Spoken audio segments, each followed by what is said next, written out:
Wait for that. So now with all those announcements out of the way, I'd like to introduce today's speaker, Caroline Park. Thank you, Nara. Good morning, everyone. Good morning. Thank you, Peter.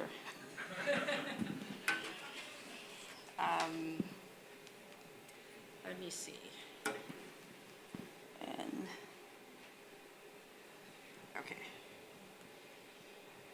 Okay. Hi, everyone. My name is Caroline Park.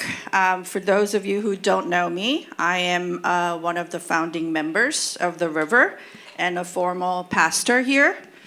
Currently, I am pursuing a PhD degree at Union Theological Seminary in the study of the Hebrew Bible.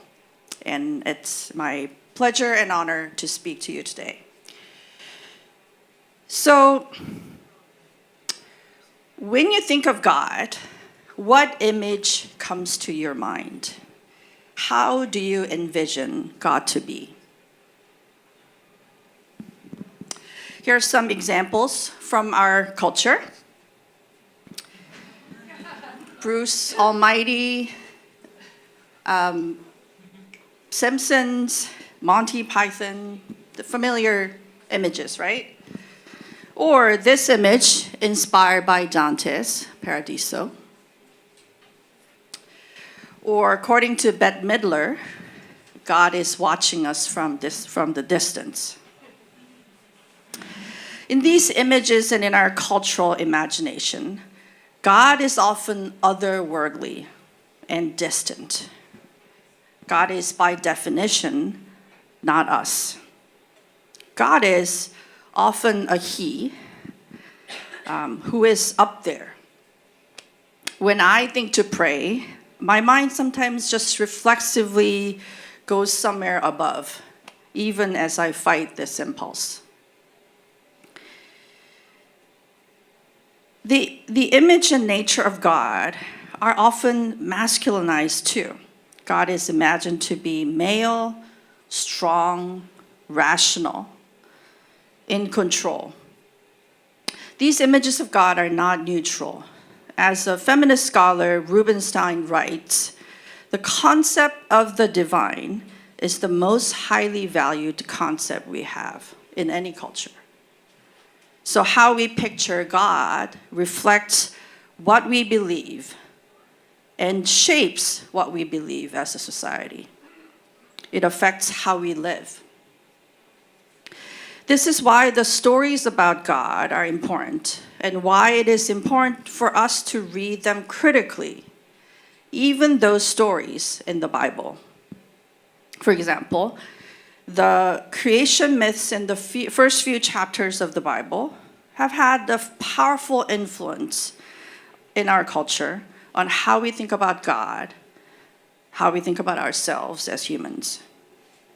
We tell these stories to our children as important stories about God, shaping their worldviews and values in turn. So with those thoughts in mind, today I want to talk about the first few verses of the first creation story in Genesis 1. These are the very first words of the entire Bible and deserve critical and deep reflection from us. So before we dive into the story itself, let's put it in context. Genesis 1. First of all, this is by no means the only creation story, nor the truest creation story. Not to mention all the creation stories of diverse cultures around the world. Just within the Bible itself, there are two creation accounts placed next to each other.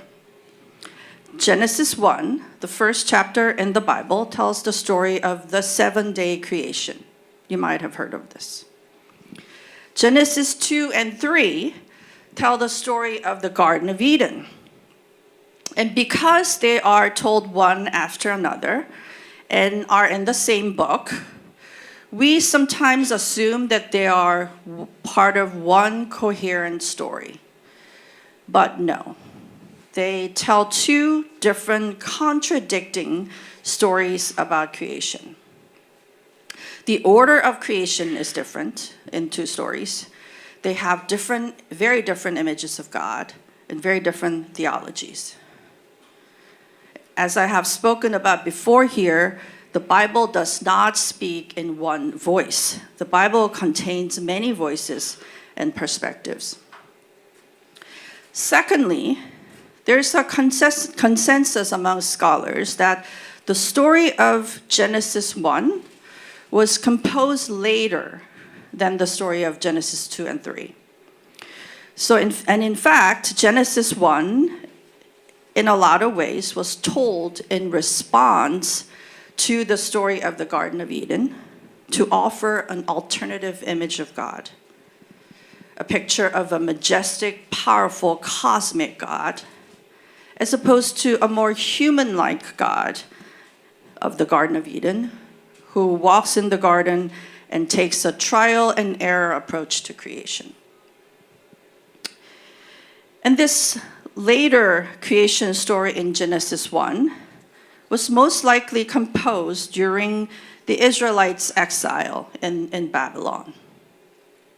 And this historical background is important in understanding the story and the picture of a majestic, untouchable God who is in absolute control of the universe. For the people who were forcefully removed from their homes and exiled into a foreign land by a powerful empire, the picture of an almighty God who is more powerful than any empire was comforting. They had lost their land, their temple, and their monarchy, and their very existence as a people was threatened. So separation from other peoples became important for them as a way to maintain their identity. The concepts of holiness, separation, and order became theologically prominent in this era, and that shows in this creation story. And finally, the story of Genesis 1 is very human-centric.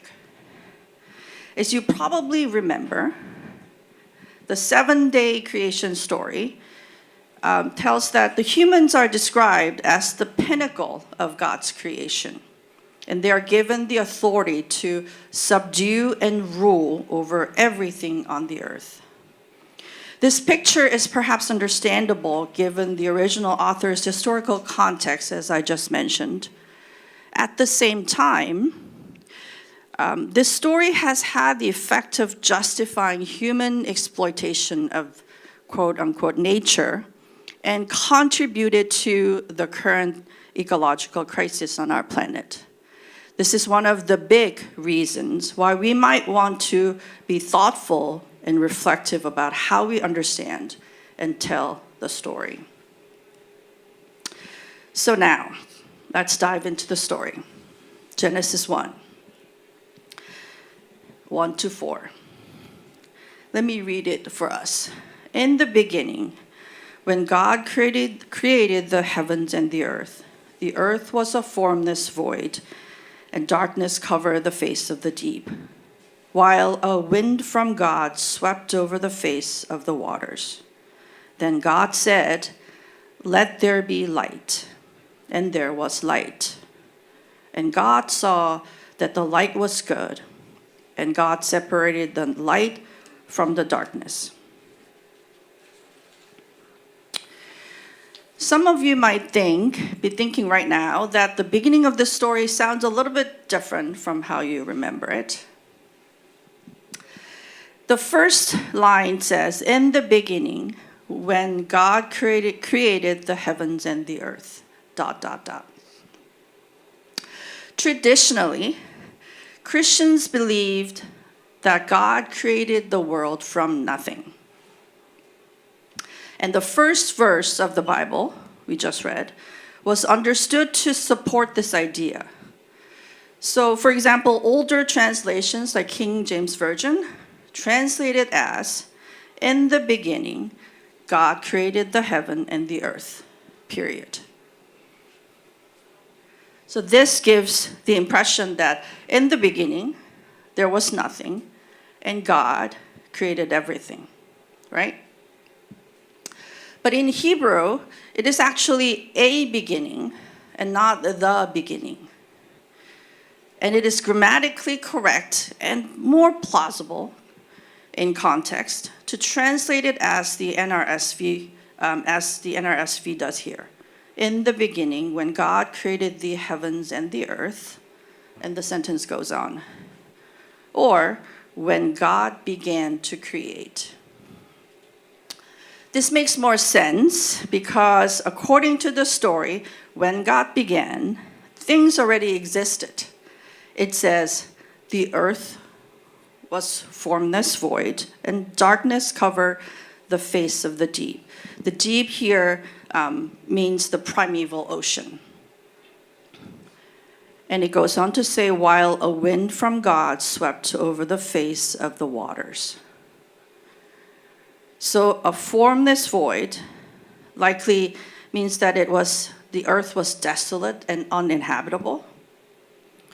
So when God began the creation, there was the formless earth covered in deep primeval ocean.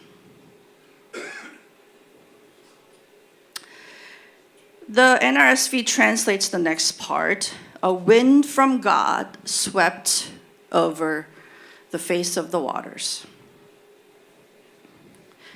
Now, King James Version translates it as, and the Spirit of God moved upon the face of the waters. These seem somewhat different, right? A wind from God or the Spirit of God. The Hebrew word behind wind or spirit here is ruach, and it can mean wind, breath, or spirit. So it can be translated as a wind from God, a breath of God, or the Spirit of God, or even a mighty wind sometimes. These translations, however, make it seem as if there is God somewhere separate, and God's breath or wind or spirit comes down to the water, maybe like this illustration I created. This is a legitimate translation, but I want to play with these words a bit here. An equally grammatically correct way to understand is to see wind as referring to God, not something that comes from God. So not the wind of God, but the wind like God, God's self, was hovering over the deep waters. Something like this. It's not the best illustration there, but you get the point, right? And the Hebrew word for swept here is unclear in its meaning, but it has the connotation of brooding or fertilizing, signifying God's creative power. So when God began to create the earth and the heavens, there was the uninhabitable watery earth and the wind like God brooding over it all. Then God speaks. It says, then God said, let there be light, and there was light. In this story, God uses human speech. In the beginning of the creation of the earth, when humans did not even exist, God speaks in human language. I'd say that is pretty human-centric picture of God, don't you? So I want to reframe this speech by God as an extension of the wind breath imagery that we just talked about. Speech as a vocalized wind breath of God. Because when we speak, we need to exhale. And God's speech in the story describes the moment when God begins to interact with the watery earth directly entering into a relationship with it. So from this moment, they're forever intertwined, something like this. In this interpretation, God is not speaking from somewhere else above and telling things to happen. God is entering into a dance with the world. And through this meeting with matter, creation happens. Life springs forth from this union. This means that all things, all matters, all beings on earth are touched by the divine. There's nothing in this world that is devoid of the creative power of God. God and the world are not the same. They are distinct, but inseparable from each other. Furthermore, the story describes that the creative force of God becomes especially potent when different things and beings come together. When God meets the watery, uninhabitable earth in this way, light is born out of darkness. And the story goes on to tell that when light interacts with the watery world, the atmosphere is created and dry land appears. When land and water and light meet, there come plants and human and non-human animals. And God is engaged in all of these activities. The creative force multiplies and diversifies in this story, bringing forth this messy, complicated, beautiful world of ours. Here, before I continue, I want to read you a creative retelling of this story in Genesis 1 that I wrote. The hope is that it will give you a poetic feel for what I'm trying to say. So I call this a great dance of becoming, creative retelling of Genesis 1. When the universe first began to become, the watery earth was formless and deep, and God, like great wind, moved and brooded over the water. Then God called to the watery earth with a kiss, and she answered with an embrace. They began to become together and beget life. First came light, born of darkness, to make day and night, and God was in them. The water opened up to create space for the sky, and the earth emerged from the deep to meet the sky. There came the seas and dry land, rivers and streams, and God was in them. The sky and rivers danced with the land, bringing forth plant life, mosses, shrubs, fungi, and trees, even seaweeds. And God was in them. When the plants joined the dance, more life forms emerged. All kinds of watery creatures began to swarm and swim in the waters. All kinds of birds began to fly and fill the air. And on the land, all kinds of animals began to crawl and walk, and God was in them all, in their great dance of becoming. This dance of becoming beings on land, air, and water, grass and trees, insects, birds, whales, people, giraffes, and the earth herself. We're becoming together, meeting and separating, switching places, sometimes messy, flawed, and complex, and always, always changing. And God is in all. God is in us. Thank you. So I wrote this for children in mind, but thank you for listening. So perhaps some of you are troubled by my unorthodox interpretation of this story. understandable. It is counter to the culturally ingrained understanding, interpretation of this particular story, famous story. To be clear, I'm not saying that this is what the original writers of the story meant, or that this is the right interpretation. This is just one way to read the story, because stories take on different meanings when read by different people in different contexts.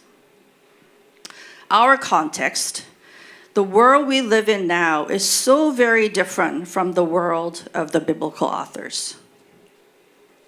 For these stories to continue to have power to speak to us, to confront, challenge, and transform us, we need to bring out different meanings from them. Viola Cordova, a Native American philosopher, says that how we come to describe and define the world we live in becomes the basis for our further understanding about that world, of ourselves and other beings, and the roles we assign to ourselves as humans. So how we understand this story about God and God's world in the very first chapter in the Bible has an immense influence over how we live, which is part of the reason why I am studying the Hebrew Bible and why it is important that we engage deeply and critically with it. And if you're interested in approaching the Bible in this way or trying it out, I'm leading a Bible study series in February and March, and I'd like to invite you to join me.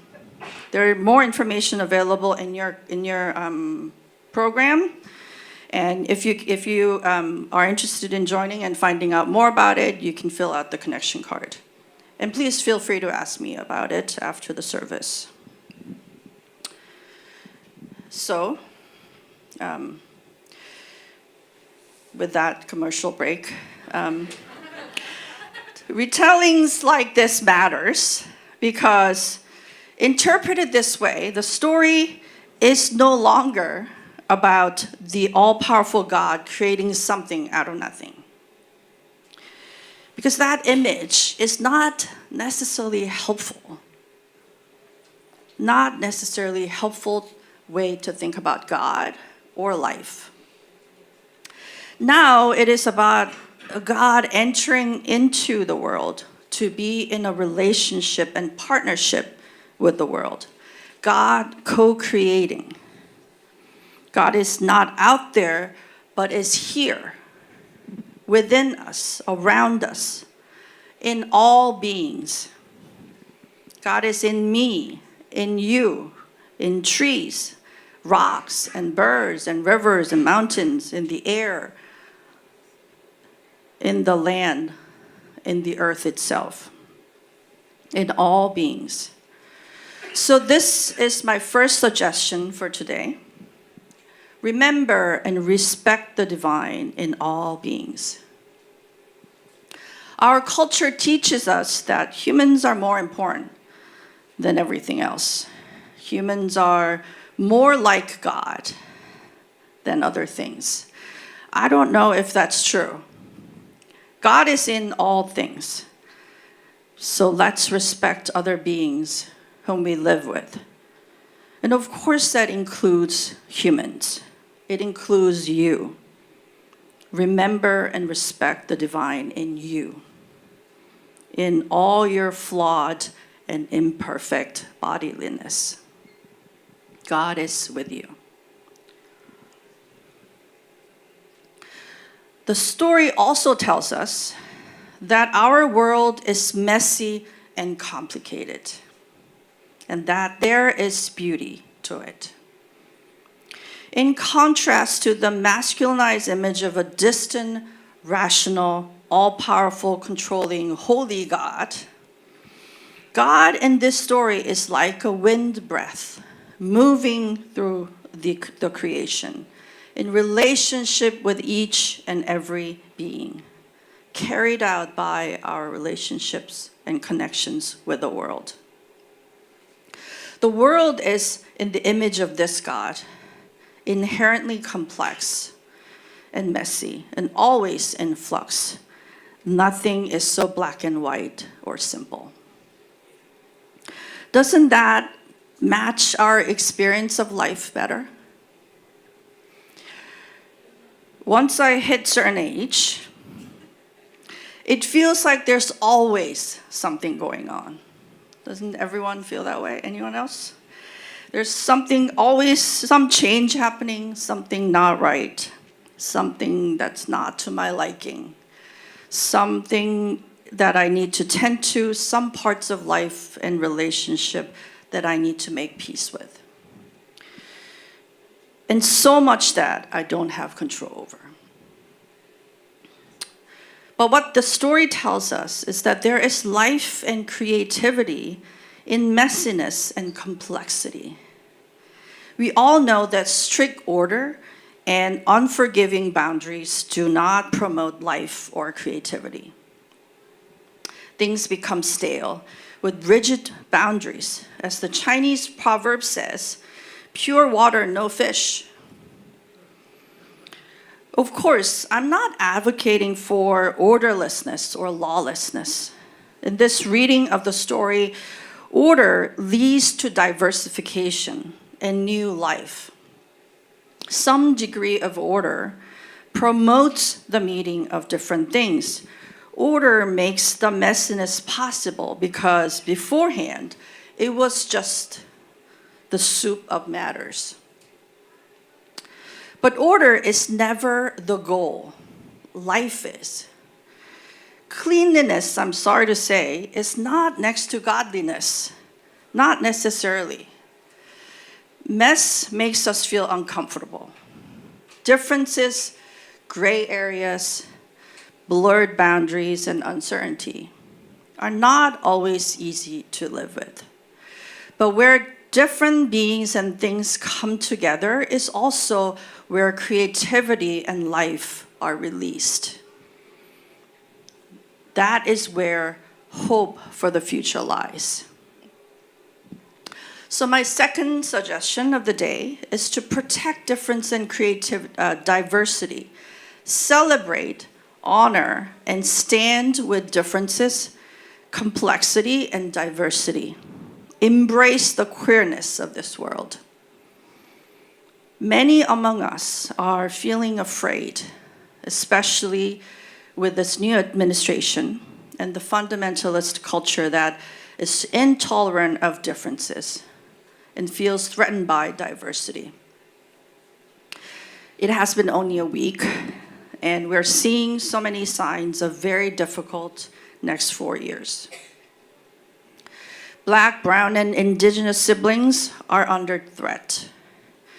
Many undocumented immigrants and even their US-born children are being threatened with deportation.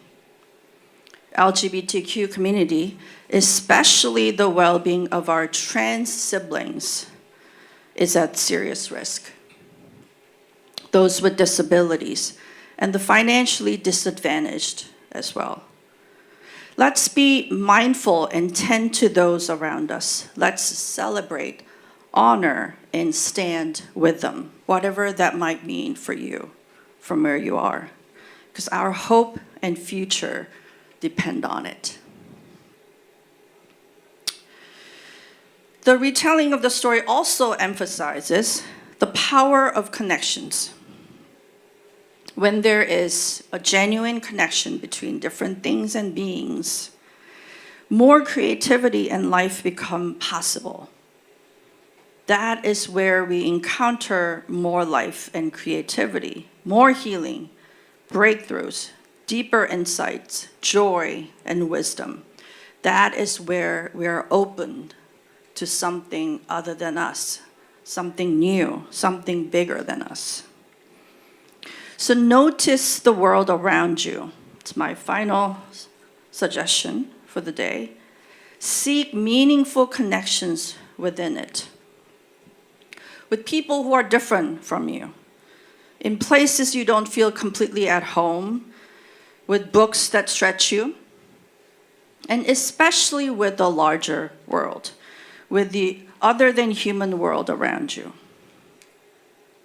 If you're interested in learning more about living in respectful relationships with the earth and other species who share space with us, I highly recommend Braiding Sweetgrass by Robin Wall Kimmerer. She is an indigenous botanist. Her beautifully written book is very readable, moving, and deeply wise. So I'm going to wrap up here.